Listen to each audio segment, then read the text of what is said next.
வாகனத்தில் உறுந்து கொண்டே இருக்கும் அம்மாநகரத்தின் மத்தியில் இருக்கும் பாலத்தின் அடியில் தான் அவனை பார்த்தேன்.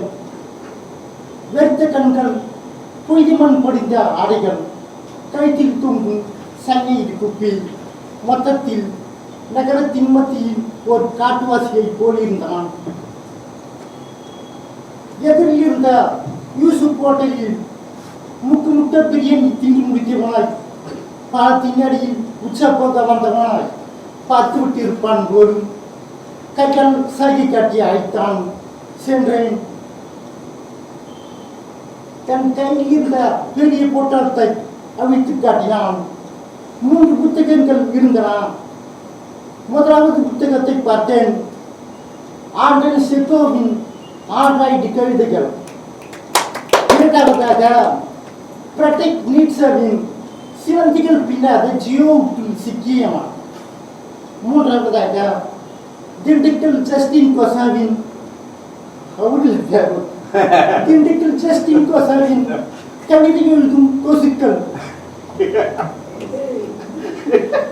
கேட்டேன், நிறைய வாசிப்பீர்களா தோழர்? சொன்னான், நிறைய வாசிப்பீர்களா தோழர்? நல்வரவு தோழர். போறான் கொத்தா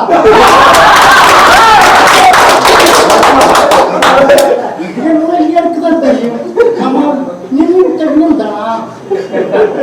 சத்தியமாக இல்லை என்றேன்.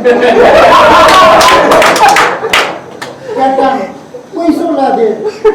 இந்த எந்த கவிஞனின் புஸ்தக வெளியீட்டுக்கு சென்று கொண்டிருக்கார். உண்மையை சொல். எப்படி சரியாக சொல்கிறீர்கள்? உன் முகத்தில் அளவுக்கு மீறிய வெளிச்சம் தெரிகிறது.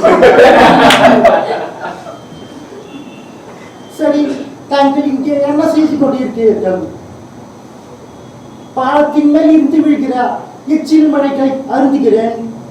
வெறும் இயற்கையை காதலை எழுதி கீழ்க்கும் கவிஞர்களின் ரத்தத்தை குடிக்கிறேன்.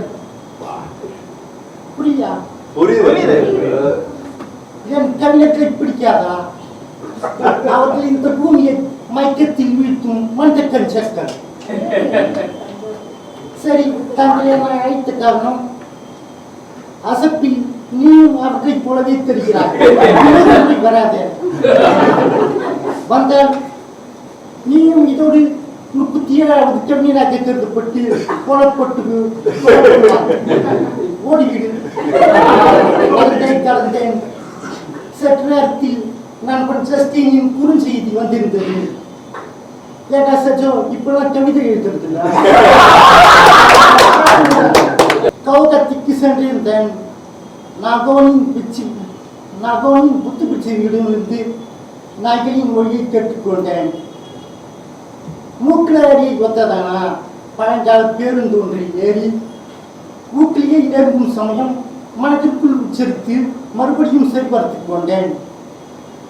வீட்டிற்கு வந்த மறுநொடியில் தங்கை மகனின் நாய்க்குட்டியை எடுத்து வந்து பிச்சு சொல்லியபடி பரிசோதிக்கலானேன்.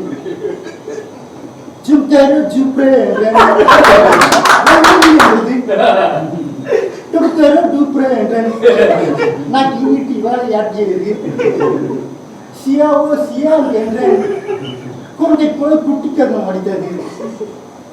நடுவில் வந்த எம் தமிழாசிரியரின் தமிழ் பேசுகையும் குறுஞ்செய்தியை பார்த்த நொடியில் கவனம் சிதறி இந்தியா வாழ்க என்றேன். அடுத்த நொடியில் வரைந்து கொண்டிருந்த என் மச்சானை ஏற்றி தள்ளிவிட்டு அவன் பாட புத்தகத்தில் இருந்த தேச வரவழைத்தும் மீது தன் மூத்திரத்தை பீச்சு எடுத்தது.